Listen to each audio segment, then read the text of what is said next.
Hello friends, मेरा नाम अजय सिसोदिया है और आप देख रहे हैं रिएक्ट जीएस।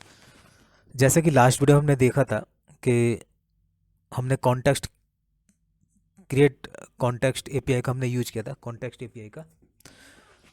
और हमने दो कॉन्टेक्स्ट क्रिएट किए थे, डेटा वन, डेटा और डेटा वन। तो दो वैल्यू हमने वहाँ पर पास की थी, ठीक है, डेटा वन डॉट प्रोवाइडर में और डेटा टू डॉट प्रोवाइडर में। तो एक वैल्यू थी नम और एक दूसरी थी वैल्यू नम टू। ठीक है, आप देख पा रहे हैं यहाँ पर, लास्ट वीडियो आपने देखा होगा। उसको फिर हमने चाइल्ड फोर्थ जो कंपोनेंट था वहाँ पर हमने एसेस किया था, लेकिन वहाँ पर हो क्या रहा था, यहाँ पर हमारा नेस्टेड की प्रॉब्लम आ रही थी। डेटा वन डॉट कंज्यूमर, उसके बाद फिर दूसरा में डेटा टू कंज्यूमर चाहिए यूज करना है, तो वो नेस्टेड हमें करना पड़ा था। ऐसे ही अगर मैं 2 4 5 6 10 ऐसे यूज करूँगा और डेटा या कोई भी, ठीक है, डेटा थ्री डेटा फोर करके क्रिएट कॉन्टेक्स्ट अगर मैं यूज करूँगा तो वहाँ पर नेस्टेड नेस्टेड बन जा रहा है। जैसे कि कॉल बैक हॉल होता है, कॉल बैक हेल होता है, सॉरी। तो यहाँ पर हमें कैसे करना है कि इस तरह से ना हो। तो यहाँ पर हम यूज करने वाले हैं यूज कॉन्टेक्स्ट हुक। यहाँ तक तो सेम रहेगा आपको, ठीक है, सिंपल, जैसे आपने पहले किया था वीडियो में। और नीचे हमने एक्सपोर्ट करा रखा है डेटा और डेटा वन, डेटा टू को, डेटा और डेटा टू को। ठीक है, तो यहाँ constant num is equal to 260 हुआ। तो अब इसका यूज नहीं करेंगे, हम यहाँ से हटा देते हैं। हम यूज करने वाले हैं यूज कॉन्टेक्स्ट हुक का यूज करेंगे यहाँ पर। तो वो कैसे करेंगे वो हमें देखना है।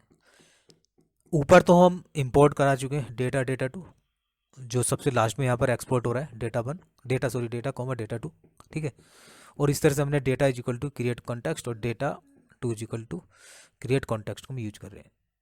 ठीक है, प्रोवाइडर के थ्रू हम वैल्यू यहाँ पर लाना चाहते हैं। अब यहाँ पर देखिए आप प्रॉप्स बोलते हैं, ठीक है, और स्टेट का यूज करते हैं आप। तो यहाँ आप सिंपल अगर देखेंगे तो ये वही काम कर रहे हैं जो अदर लैंग्वेज में आप क्या करते हैं।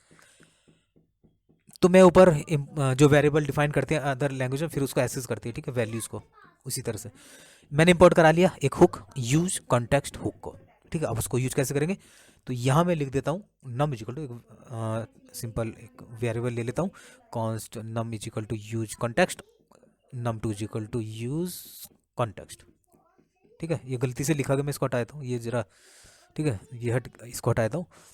इस तरह यूज करेंगे। अब इसको हम डायरेक्टली यूज कर लेंगे। अब हमारी जो नेस्टेड की प्रॉब्लम बन रही थी, नेस्टेड नेस्टेड जो कंज्यूमर हम यूज कर रहे थे, ठीक है, तो वो यहाँ से रिमूव्ड हो जाएगी। मतलब कि हम यहाँ से अब उसको इस तरह नहीं करेंगे। डायरेक्ट में क्या करूँगा, यहाँ पर नम का यूज कर लूँगा, नम को प्रिंट करा लूँगा और यहाँ नम टू को करा लूँगा। तो यूज कॉन्टेक्स्ट हो क्या करता है कि यहाँ पर हमें क्या होता है कि ये आपको डायरेक्ट एक्सेस दे देता है जो वहाँ से वैल्यू पास हो रहा है, डेटा पास हो रहा है। ठीक है, लेकिन यहाँ पर एक चीज़ देखना होगा, अभी अगर हम रिफ्रेश कराएंगे यहाँ पर तो कुछ भी हमें नहीं मिलने वाला है। ठीक है, कॉन्टेक्स्ट अनडिफाइंड बता रहा है। तो उसमें क्यों बता रहा है, क्योंकि अभी हमने इसमें क्या यूज नहीं किया है। चलिए मैं इसको दोबारा सही कर लेता हूँ, यूज कॉन्टेक्स्ट, कोई बात नहीं, कॉन्टेक्स्ट स्पेलिंग तो ठीक थी, क्योंकि हमने इसमें नहीं पास कराया डेटा को। ठीक है, इस तरह से यूज करेंगे, डेटा टू को हम नीचे पास करा लेंगे। अब देखिए दोनों वैल्यूज आ गई, सिंपल। अब यहाँ नेस्टेड की जो प्रॉब्लम थी वो हट गई है। अब आप किसी भी अगर कंपोनेंट में जाएंगे तो सिंपल वही करना होगा आपको, यूज कॉन्टेक्स्ट। मैं इसको नम वन नम टू कर लेता हूँ ताकि थोड़ा ठीक लगे, नम वन नम टू, दोनों जो वैल्यू हमारी यहाँ पर आ रही है। ठीक है, तो कंपोनेंट फॉर्म में हम यूज कर रहे हैं यूज कॉन्टेक्स्ट हुक, सिंपल इस तरह यूज करना है, नंबर जिगलो यूज कॉन्टेक्स्ट, लेकिन उसे पास कराना पड़ेगा जो आपने डेटा जो क्रिएट किया था, क्रिएट कॉन्टेक्स्ट किया था। ठीक है, data is equal to create context, और उधर भी आपने क्रिएट किया था कॉन्टेक्स्ट डेटा टू के नाम से, तो वो आपको उसमें सिर्फ वो पास कराना, बाकी कुछ नहीं हुआ, बाकी सब सेम है। ठीक है, इस तरह से। तो मैं थोड़ा सा चेंज करके दिखा देता हूँ। दोस्तों वीडियो अच्छा लगे तो लाइक और शेयर सब्सक्राइब जरूर करें, ताकि हमारा जो मनोबल है वो इसी तरह से बरकरार रहे। अब देखिए यहाँ पर मैं ले लेता हूँ const name is equal to, अब एक स्ट्रिंग ले लेता हूँ यहाँ पर, ठीक है, नेम, और यहाँ मैं थोड़ा चेंज कर लेता हूँ, यूजर वैल्यू यूजर डाल देता हूँ डेटा में, और ये हो गया num2। ठीक है, तो मैंने वहाँ पर ले लिया है यूजर, और एक डेटा टू को मैं ऐसे रख देता हूँ, यहाँ ले लेता हूँ मैं यूजर प्रोवाइडर। अब यहाँ चेंज हो जाएगा, यूजर प्रोवाइडर यहाँ होगा डेटा टू प्रोवाइडर। तो इस तरह यूज करेंगे, थोड़ा सा चेंज करके देखते हैं। इसी तरह प्रोडक्ट का बना लीजिए, तो प्रोडक्ट डॉट प्रोवाइडर हो जाएगा। नीचे हम यूज कर लेते हैं user dot comma data two, लेकिन यहाँ चेंज हो जाएगा।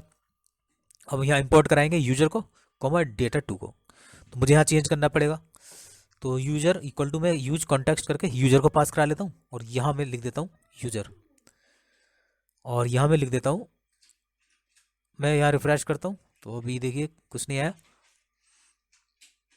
तो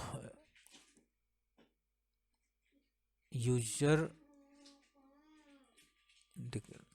यहाँ पर मैं यूजर यूज कॉन्टेक्स्ट यूजर, फिर से चलते हैं देखते हैं यूजर, ये ठीक है।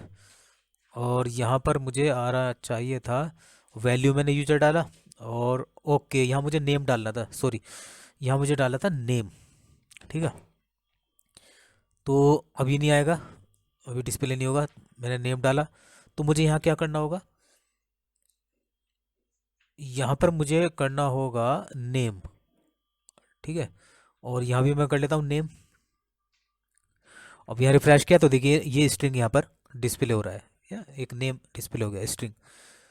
तो इस तरह से हम क्रिएट कॉन्टेक्स्ट हुक का यूज कर सकते हैं। ठीक है, और नेस्टेड की जो प्रॉब्लम आ रही थी वो भी रिमूव हो गई। और अब जिस कंपोनेंट में आपको वैल्यू यानी कि डेटा चाहिए वहाँ पर आप इस तरह से यूज कर सकते हैं इसको। तो सिंपल मैं यहाँ दिखा देता हूँ आपको लिखकर फिर से, ये सिंपल देखिए, ये ऐप कंपोनेंट है, user equal to create context और डेटा टू, इस तरह किया। वैल्यू चेंज कर करके देख सकते हैं आप यहाँ पर, ताकि आइडिया लग जाएगा आपको।